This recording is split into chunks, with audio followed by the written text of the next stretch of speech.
All right, for live. Welcome to Substack Live. I'm Joel Salinas. This is Leadership and Change, and today we're going to be talking about the value of trust. Trust is something I've been writing about often lately, especially in the age of AI, when you don't really know what to trust, what not to trust, and honestly, I think it's one of the hardest things to fake. So, my guest today is Dr. Christopher Chou. He is the CEO of Christian Post, runs a newsroom where trust isn't just a nice thing to have, it really is the foundation of the business. And just from speaking with him before, I know trust is not just a motto for him, for his organization. It's not just a buzzword. It really is the whole point of what they're doing. So, Dr. Christopher, very glad you're here. Thank you. Yeah, thanks so much for this invite, Joel. Nice to meet you. Yeah. So, would you give us just a couple paragraphs about you, what you're doing right now, how you got to where you are as CEO of the Christian Post? Yeah, so my name's Chris. I currently serve as the CEO of the Christian Post, as well as a couple of our other brands, and I've been in this role since 2018. Honestly, I didn't plan to or expect to move into a role at a news organization, but God had different plans for me. One of the things important in my life was since when I became a Christian, I committed to always saying yes to God. So God called me here, moved me to DC, and started me at the Christian Post. But I didn't have a game plan. I didn't come with, here's my strategy to change everything. I honestly didn't know what I was supposed to do. So maybe one way to kind of describe me is I come at it more from a pastoral and Hmm. past, pastoral perspective. Like all I knew what to do or how to do was like to pray and to pray for each person in the organization, and that was like pretty much the first month of being in this role. And but part of it was like growing and a Hmm. huge steep learning curve. But it's been an amazing journey thus far, and I didn't expect to be here this long. As I thought you know, I, maybe God would be like, "Oh, sorry, wrong person. You're not the right person for the role." Um, but God uses us in areas Yeah, of weakness as well, and to reveal His strength. And so, I really believe that that's what God is doing, and why I'm still here. that's awesome. That's awesome. Yeah, thank you. Um, and I was thinking some of the same things when I was looking at your journey. You were with World Evangelical Alliance, serving people across 120 countries, doing all this on the ground work. I mean, my work with World Relief, the nonprofit, we do a lot of humanitarian work, and we're serving people in need, natural disasters, displaced by war, whatever it is. We're serving those who need it. And you went from that to in 2018 a media organization where, as a nonprofit focused on helping others, trust is really the foundation of everything you're doing. But then you move over to a media organization. Trust is still the foundation, but from a completely different paradigm. Yeah. How how are you able to translate trust from one to the other? And I guess how has that shaped how you see trust today in 2026? Yeah. Wow. I, it's. I think it's all about working with people, um, Mhm. right? And I think that's such an important aspect of even when we're talking about AI is still it has to be about people. And so going from a World Evangelical Alliance environment where we're dealing with people from so many different cultures in different parts of the world. And honestly, like the most important thing that I took from that was just like the incredible stories of faith that Mhm. people had from different contexts where they're literally putting their lives on the line to be followers of Christ. Like that was very evident and moving for me. Um, and then coming to a news media organization where for us at the Christian Post, we're very much focused on like US news. And so Mhm, we're kind of coming from a Western perspective, but we also did launch a global news brand as well to serve a, a lot of the rest of the world as well, mhm, with journalists in other parts of the world. But like one of the things that I learned was like, okay, how do we, even within our teams, how do we build that kind of trust? And one of the I remember hearing secondhand, not firsthand, secondhand from somebody when I first joined was like somebody was like, "Let's see if he's gonna even last." Like that was like one of the things that I heard. And um, so obviously a huge steep learning curve, but I had mhm, to learn about how an independent newsroom operates, and I really mean independent. I had to learn the hard way. I had to understand our business model, which yeah, is advertising and sales, and all of the dynamics that come with diverse teams of people doing very different things. And honestly, when you think of like meeting somebody nice and jovial, do you really think of a journalist? Like, no. So there are a lot of yeah, personalities at play. And I think, again, it was a matter of like, okay, even just internally as an mhm, organization, building trust among our team, because I think you need to start there. Can't just focus externally and not take care of your own house and get mhm, your house in order. So that was really important. But like God, only God's grace could get me through those first 9 months, and I've been here for 7.5 years. mhm. So I've gained a lot more understanding and appreciation for how like news media works. And yeah, I believe God has a purpose and plan for our organization for this moment. So, if there is trust that's built within the people in the organization, then that's gonna bleed out to Yeah. essentially the value that you offer. Yeah, for sure. For sure. And everything that we do, and even the people that we interview, they Mhm. they tell us that they can see a level of trust as part of our culture. Um, and that comes through even through our interviews. Yeah. No, it's such an interesting concept. It's I've talked to many leaders, and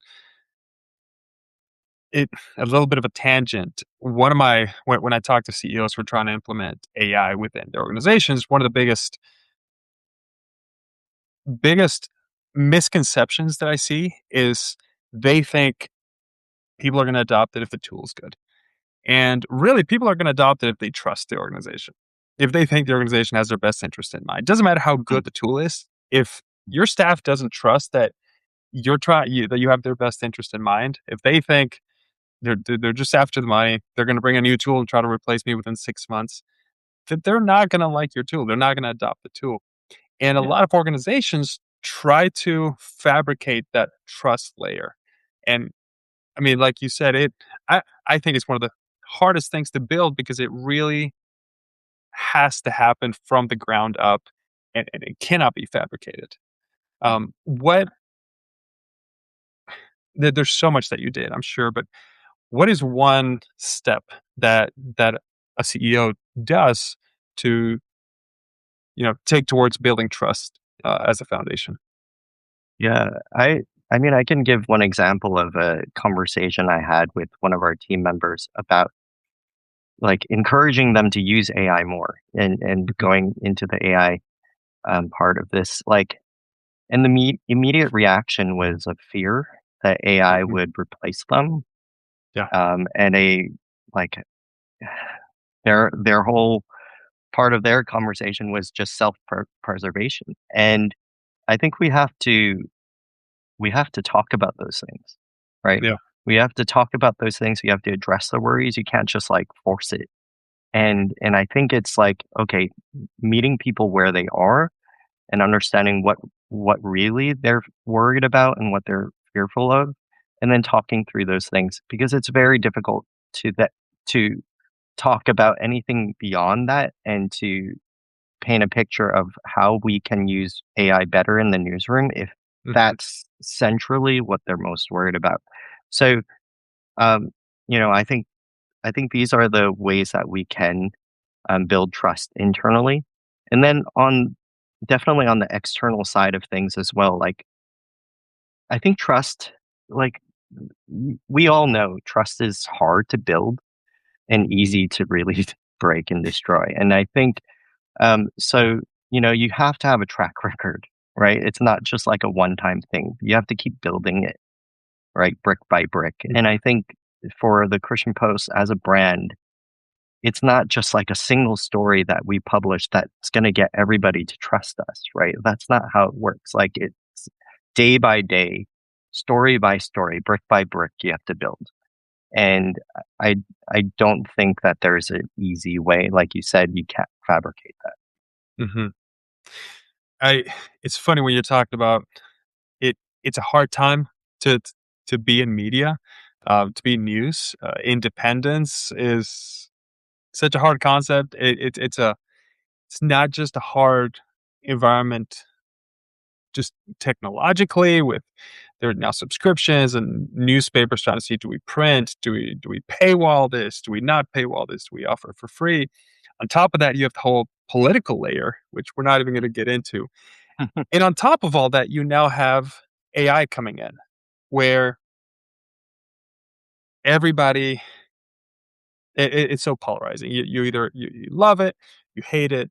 Um, Organizations that I see who say no, we're not going to touch AI have inevitably somebody in the organization that is using AI and ends up publishing something that y- you know destroys your credibility within 5 minutes. And all the organizations who say I'm just going to overhaul my entire business and try to bring AI on top of it. So how before we get into the nitty gritty of AI use and specifics, how has the whole paradigm of media changed over the Mm. last few years as AI really became mainstream across the developed world? Yeah, well, I mean, news as a whole has changed a lot, and Mhm. something that we talk about, and I kind of want to read for you because I think it Yeah, for kind of sure. lays out what the time that we're in, but also the conviction in which we want to operate with. And um, so we wrote this as an internal thing, but that we're working on externalizing as well. The Christian Post was built on a conviction that the truth is not negotiable, not adjustable, and not for sale. We will report it plainly. We will stand on it when it costs us. We will not soften it to make you comfortable, and we will not weaponize it to make you angry. We will simply, faithfully, and unapologetically give it to you. Because we believe that a person who understands the times they are living in is a person who can act with courage, wisdom, and purpose.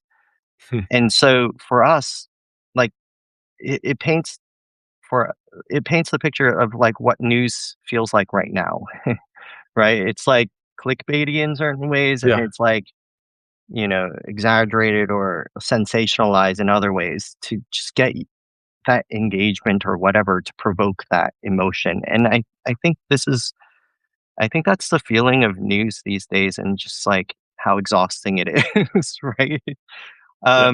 And so I think we have to come back to what news is about, which is that it's about the truth, and it doesn't have to be sugar coated in ways, and it doesn't have to be turned into a weapon either, right? Like this is we have to get back to that, and I think this is Mhm. what our hope is.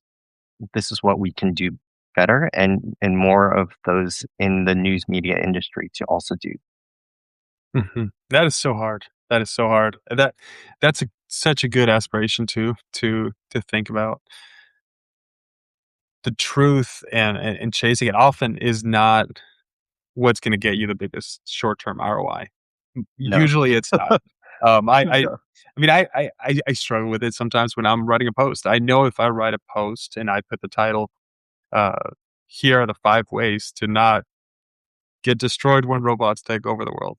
I mean, those kind of posts are gonna get eyes, but ultimately, what what's the why behind what you're doing? And if that really drives, your whole Exactly. business, it's just gonna live through. Farida, one of our listeners, said, "Our instinct is so real, and cues cannot be fabricated. Trust must be earned, not giving on a true plate or an empty promises, no matter how beautiful they can be." Yeah, That's true. exactly. Exactly. So, getting a little more into the truth and what it is, how often do you have to get into the which it's not a black and white, it's almost a balancing act to where, okay, this we know posting this is gonna upset some people, posting this is gonna I mean, everything is gonna peop s even if you just post the truth, if people have been listening to things that pull them in one edge or another end, it's gonna be divisive. So how do you approach what you post and what angle you use as you approach certain topics? Yeah. Oh, I mean, that's the ongoing discussion, Mhm, right? We have our editors having regular meetings and debating internally about mhm, these things and how do we do it, right? Like it's an ongoing conversation. But to give you a couple examples of like one, it was, and I know we don't really want to go into politics or anything, but you know, during one of the elections, we ran op-eds. I think we were the only news publisher that ran op-eds from both political parties side by mhm, side, and we felt like that was the right thing to do. Um, we got a lot of angry messages of From both people who sides, are like, probably. yeah, from like, why are you running that person's op-ed?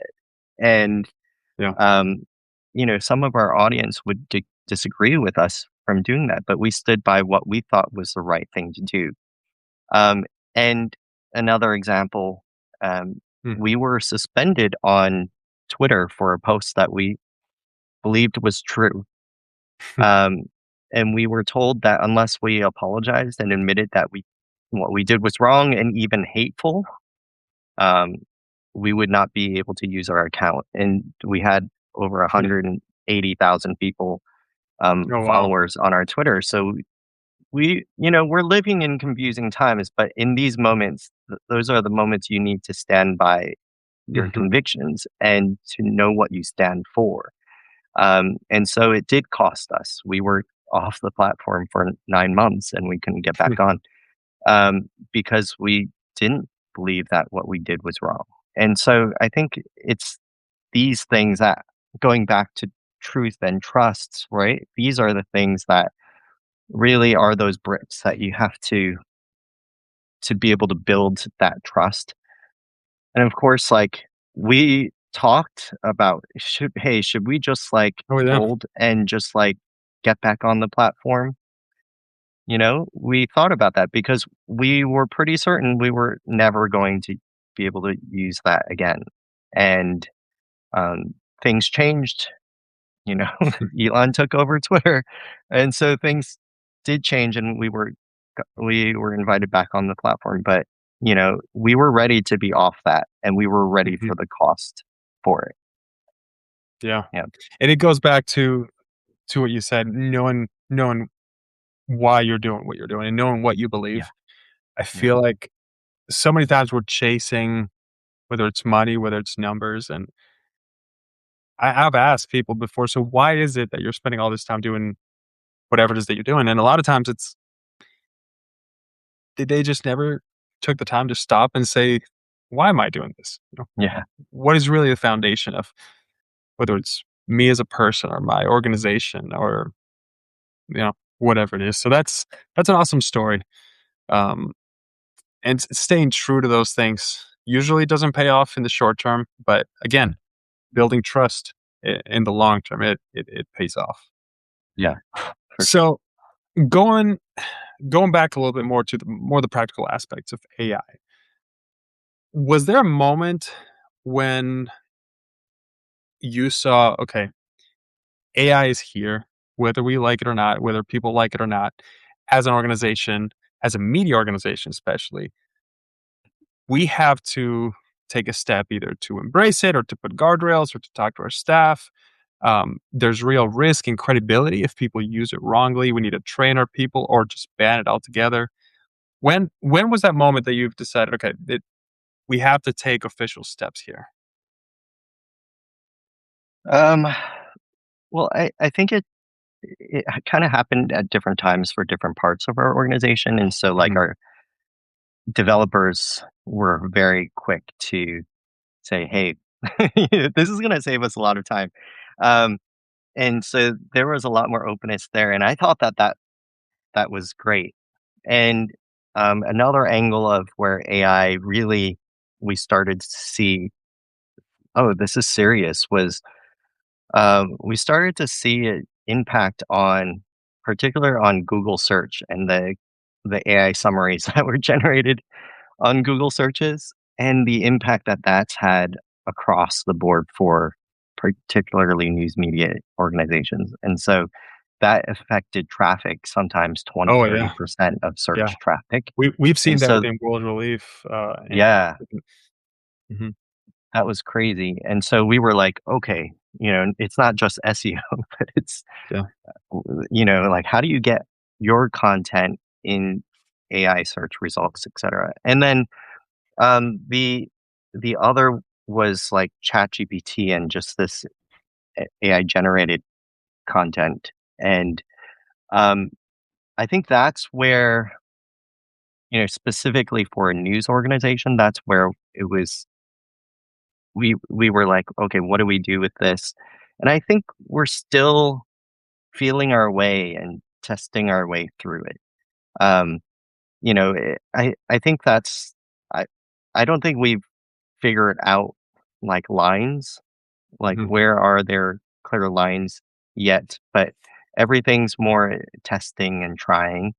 Um, but you know, we're doing that with human oversight and review, mhm, and we're figuring out the things that we want to figure out. Our goal is to figure out what do we need our people to do more of, and what do we want AI to help with.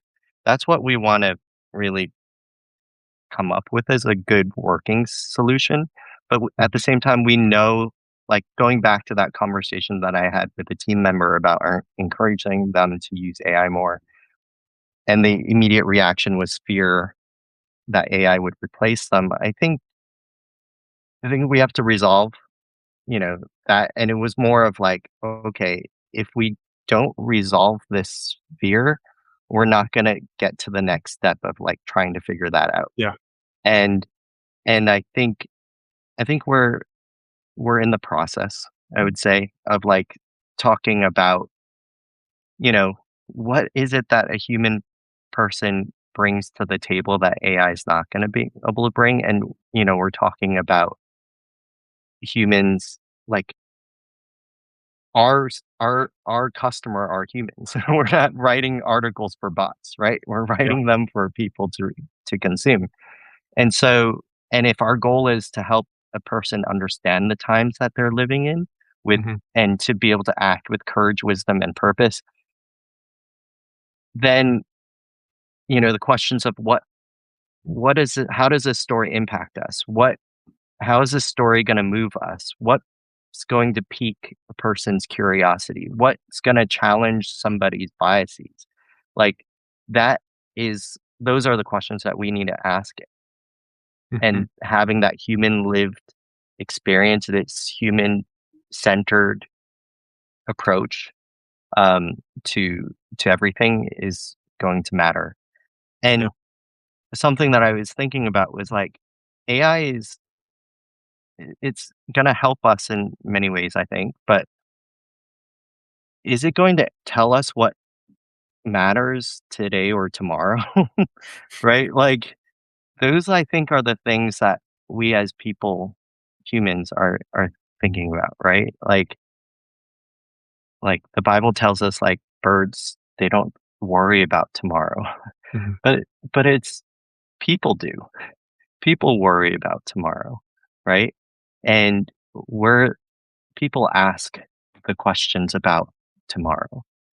And so I think that's what fundamentally or philosophically is what the person needs to bring, and how do we bring that to what we do in reporting the news. Yeah.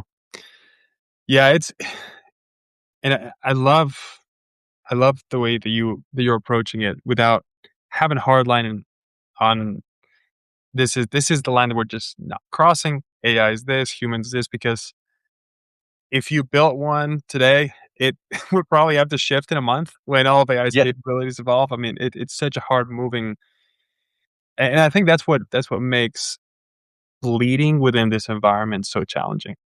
You have to know what your foundation is, and you have to remain adaptive. Um, yeah, I had a conversation recently with some of the marketing team um, in the nonprofit, and I started talking about this is what a prompt is. This is what token is. This is Claude versus ChatGPT.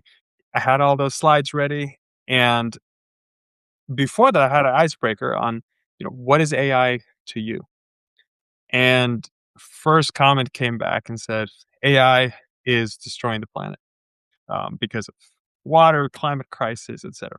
Second comment: AI really has bulldozed over copyright because it's based on all the copyrighted material. So, and that was a writer. And quickly I realized there's no point in me going through with this presentation because these walls are up. yeah, The trust is not there. And we have to address these underlying issues before we can even begin talking about a tool.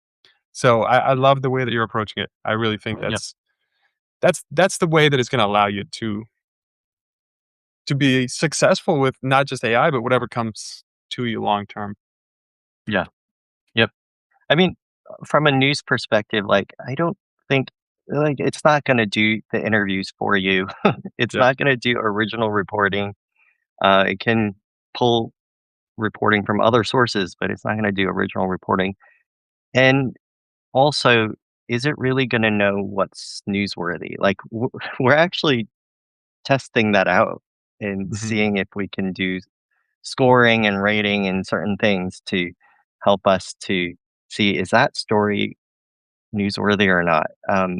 But a lot of that comes from lived experience Yeah. and relationships, right?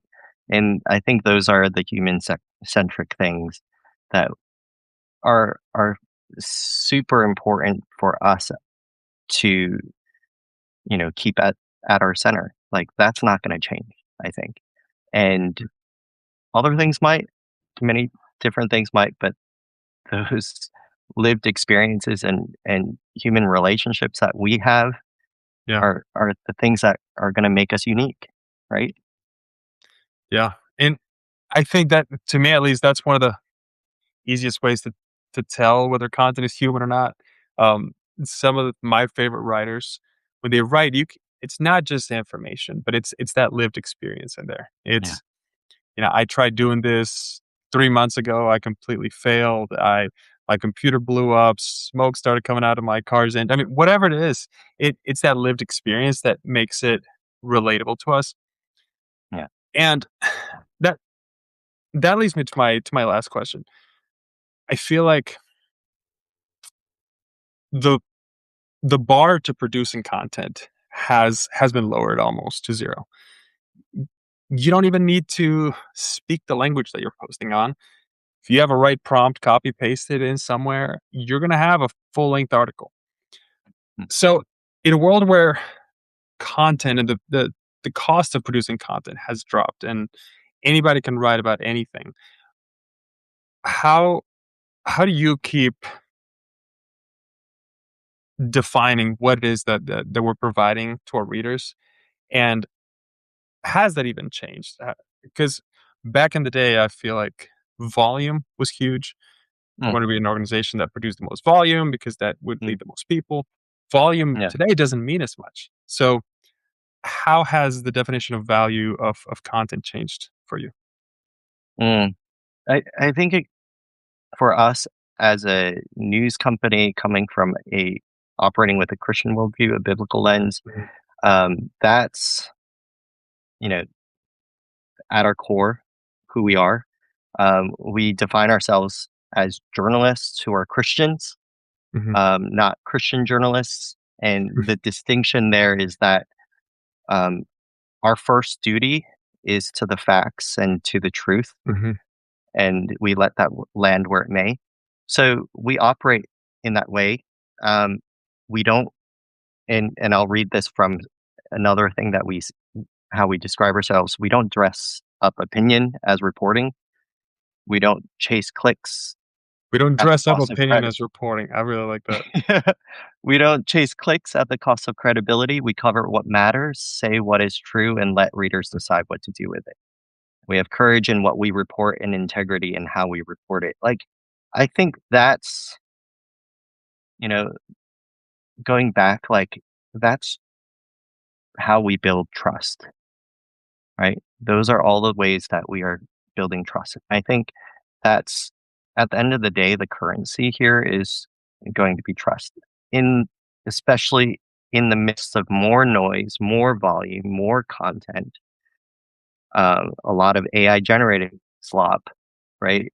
Like I think what matters is our how we do it, like with courage in what we report and integrity in how we report it. Um, like maybe not everyone in the world is looking for that. There are people that are out there looking to be entertained, right? Like that's what they want. But for us, for the truth seeker, that's what we're going to get. And I think we've identified as an organization who our target audience is. We're seeking to reach those who are seeking truth, right? And we're going to do that in the way that's going to build trust. Um, and I think in the midst of a mass load of content, like I think people are going to hopefully figure out what they're really looking for, Mhm. and that fundamentally is the truth, and that's at our core. Every person is going to seek. That's awesome.